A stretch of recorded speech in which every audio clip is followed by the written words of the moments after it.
وعلیکم السلام ورحمۃ اللہ وبرکاتہ۔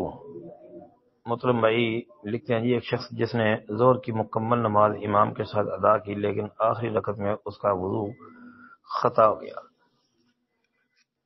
اب اگر وضو کر کے دوبارہ جماعت میں شامل ہو گیا تو کتنی رکعت ادا کرے گا، اور اگر جماعت میں شامل نہ ہو سکا تو کتنی رکعت نماز ادا کرے گا؟ محترم بھائی، جو بندہ نماز کے اندر شامل نہیں ہو سکا وہ تو مکمل نماز ادا کرے گا نا بعد میں۔ جی، جب آیا نماز مکمل ہو چکی تھی یا جس جگہ سے وہ چھوڑ کے گیا ہے اس جگہ کے علاوہ کسی اور جگہ پہ آ کے امام کے ساتھ ملا ہے تو اب وہ نماز تو مکمل پڑے گا۔ یہ تو بات ایک ہے۔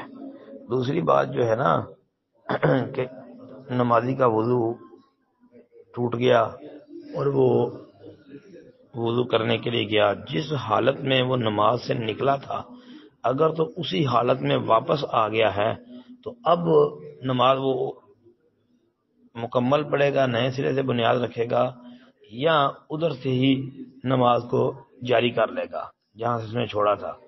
اس میں اختلاف ہے۔ بعض علماء جو ہے وہ موقوف روایت کی بنیاد پر یہ فتویٰ دیتے ہیں کہ وہ ادھر سے ہی اپنی نماز کو جاری رکھے گا اور امام کے ساتھ سلام بھیج دے گا۔ بعض کہتے ہیں نہیں، وہ اب نئے سرے سے نماز پڑھے گا۔ اب بعض علماء نے جو ہے موقوف روایت علی رضی اللہ وغیرہ کے حوالے سے اس سے یہ مسئلہ اخذ کیا ہے۔ السلام علیکم ورحمۃ اللہ۔ وعلیکم السلام ورحمۃ اللہ وبرکاتہ۔ محترم بھائی کا سوال ہے، کہتے ہیں جی ہم بعض اوقات کام کرنے کے لیے ایسے گھروں میں جاتے ہیں جو بت پرست لوگ ہیں، یعنی بدھ مذہب ہیں، اہل کتاب کے علاوہ، کہتے ہیں ایسے گھر کہ ان گھروں کے اندر آیا نماز پڑھنا درست ہے؟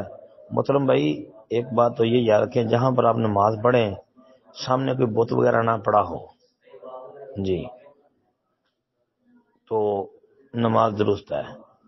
دوسری بات، وہ اہل کتاب کا گھر ہو یا ان کے علاوہ کسی اور کا گھر ہو، یہ کہہ لیں کسی ہندو کا گھر ہے، کسی عیسائی کا گھر ہے، کسی یہودی کا گھر ہے، کسی کا گھر ہے، ہاں جی، تو اس گھر میں یعنی سامنے کوئی بت وغیرہ، کوئی قبر وغیرہ نہیں ہے، کوئی اس طرح کا کوئی معاملہ نہیں ہے جسے شریعت نے منع فرمایا ہو یا شریعت کی نظر میں وہ جائز نہ ہو، تو اس جگہ پہ نماز پڑھنا درست ہے، جائز ہے۔ اس لیے کہ بھائی حدیث کے الفاظ عام ہے نا، الارض کلھا مسجد، کہ زمین ساری کی ساری مسجد ہے جی، وہ یہودیوں کا گھر ہو، مجوسیوں کا گھر ہو، مشرکوں کا گھر ہو، گھر جو بھی ہو، اس گھر میں اگر نماز پڑھیں گے تو نماز تو جائز ہے۔ مسئلہ تو یہ ہے کہ اب ایک گھر میں نماز پڑھنے کی ضرورت کیا پیش آئی، اب یہ بھی دیکھیں نا، اس کو بات سامنے رکھ لیں، باقی نماز تو جائز ہے۔ السلام علیکم۔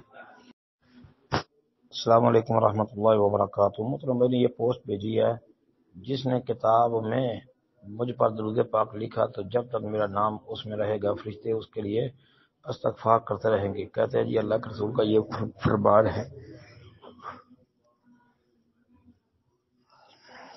تو محترم بھائی گزارش یہ ہے کہ یہ روایت ثابت نہیں بلکہ اس کی کوئی بھی صحیح یا حسن سند ہمارے علم کے اندر نہیں ہے۔ ہمارے علم کے مطابق یہ روایت ضعیف، بلکہ ضعیف جدا ہے۔ اس بارے میں ہم نے ایک گروپ کے اندر لکھ کر جواب دیا تھا، اپنے تحقیق الحدیث گروپ نمبر 1 میں بھی اس کو وہاں پیش کیا تھا اور یہاں بھی ہم نے پیش کر دیا ہے تاکہ لکھا ہوا حوالہ بھی آپ کے سامنے آ جائے، کتاب سے ڈھونڈنا آسان ہو جائے۔ السلام علیکم ورحمۃ اللہ۔